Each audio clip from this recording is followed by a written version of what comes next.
Hey guys, Tim from Red Goat Garage here. Today I want to talk to you about the best way to splice two wires together. Okay, now I grew up with the thought of process, like probably most of you, that using a good old soldering iron or some sort and soldering your connections was the absolute best way.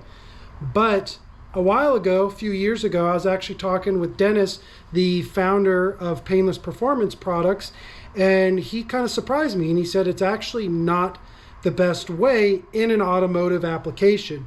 Now, he said how he'd always tell people is, he goes, soldering is the best way to splice your wires in your TV, but in an automotive application, it's not. What you should be using is the crimp splices, splice.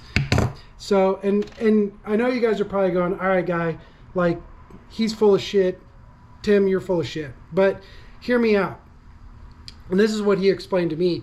He goes, think about any new car. There is zero soldered splices in the entire wiring harness. The only place you're going to find solder is in a circuit board where they can't use a crimp. And the reason why crimps are better is kind of twofold. Is number one, and this is probably the most important reason, is that when you're soldering and getting that wire super hot, it can actually be overheated and it'll make it frail and brittle. And solder is a hard splice, and it's actually, solder itself is very brittle. So given enough vibrations going hundreds of miles down the road or whatever, you can actually have a break in that. And I know you guys are probably saying, hey, I've soldered all my splices my entire life, never had an issue.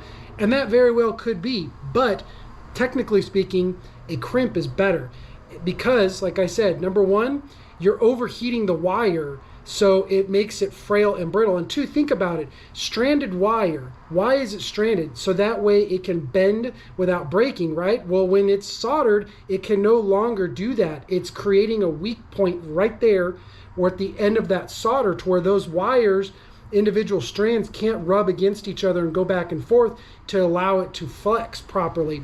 So you're overheating it and you're disabling. The whole point of a flex or a stranded wire is it can't move back and forth properly. So really, you should never be using solder on it. The best way is to use a crimp. Now, Painless even goes a step further. This one already has the insulator on there.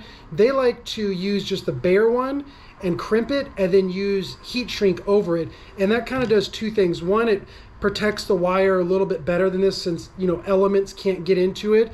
But two, the hard part is on the bare wire. That heat shrink goes past it a little bit, and that offers a little bit of give, but it supports the hard part, but not too much, if that makes sense. So it kind of allows it to bend still, but not too much, so that it won't become brittle and break on you. So interesting fact for you, and I thought it was interesting, so I just wanted to share that with you guys. So really, I very rarely use my soldering gun now on any of my automotive stuff. So sure, there's a time and a place for it, but generally speaking, best way, crimp it. Thanks for watching, guys. I appreciate it. Make sure to hit that like and subscribe. See you on the next video.